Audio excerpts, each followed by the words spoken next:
मेरी दोनों बहू का इस घर में स्वागत है। अंदर आ जाओ, तुम दोनों बहुत सुंदर हो, बहुत प्यारी हो।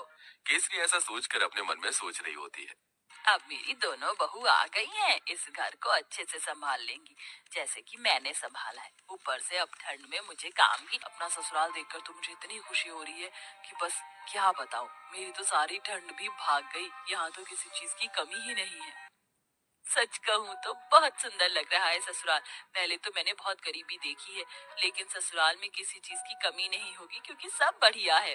दोनों बहू के चेहरे पर मुस्कान थी। तुम दोनों बहुत थक चुकी होगी और तुम्हें ठंड भी लग रही होगी। चलो, मैं तुम्हें तुम्हारे कमरे में छोड़ आती हूँ, उसके बाद तुम्हारी पहली रसोई की रस्म करेंगे।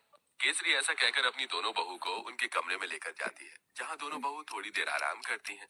कुछ ही देर में केसरी उनके पास आती है और उन्हें पहली रसोई की रस्म के लिए बुलाती है। तुम दोनों ने आराम तो कर ही लिया होगा, चलो पहली रसोई की रस्म भी कर लेते हैं।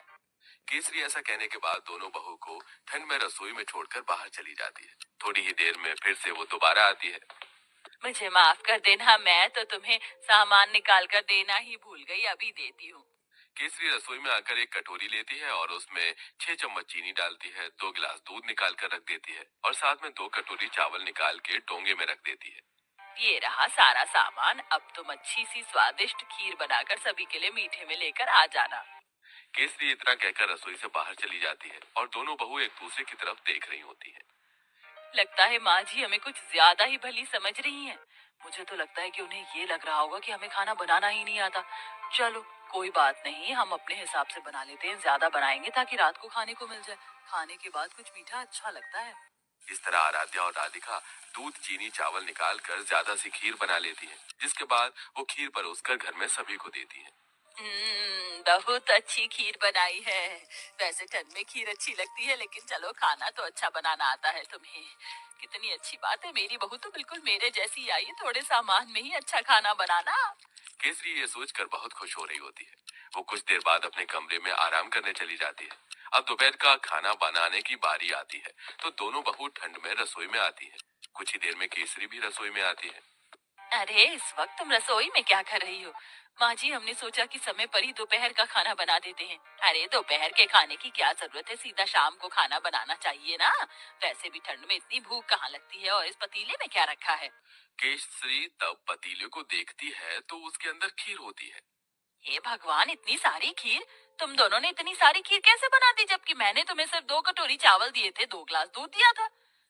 अरे माँ जी, हमने ज्यादा इसलिए बना ली थी ताकि हम रात तक आराम से खीर खाते रहें।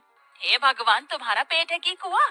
आज के बाद ऐसा बिल्कुल नहीं होना चाहिए। जितना मैं सामान दूंगी उतना ही बनेगा। ठंड में इतना खाना कोई नहीं खाता। लेकिन माँ जी, लेकिन वेकिन कुछ नहीं। इस घर को चलाना है या घर की बर्बादी करनी है? आज से ही अपने कान में आटा लगा लो, फिर ये गलती नहीं होनी चाहिए। राम राम राम, इतनी सारी खीर देखकर कहीं आज मुझे हार्ट अटैक ही ना आ जाए। ऐसा बोलते बोलते केसरी अपने कमरे में चली जाती है और दोनों बहू ठंड में कांपते हुए एक दूसरे को देखती रह जाती हैं। फिर आती है रात को खाना बनाने की बारी। तो रात को जब खाना बनाने दोनों बहू ठंड से कांपते हुए रसोई में जाती हैं, उनसे पहले वहां केसरी मौजूद होती है। उसने पहले ही सब कुछ गिनती करके निकाला होता है। देखो बहू, ये एक बैंगन है, 4 आलू हैं, साथ में मैंने आटा निकाल कर रख दिया है। इस आटे में से केवल 10 रोटी बननी चाहिए। 2 मेरी, 4 तुम दोनों की और 4 दोनों मेरे बेटों की। ऐसा कहकर केसरी रसोई में चली जाती है। इस तरह दोनों ही बहू कंजूस सास से बहुत ज्यादा परेशान हो जाती हैं। रोटी बनाते बनाते आखिरी में 10 रोटी के बाद एक लोई रह जाती है। दोनों बहू वो भी बना देती हैं। तो इस बात पर भी केसरी उन्हें खूब सारी बातें सुना रही होती है।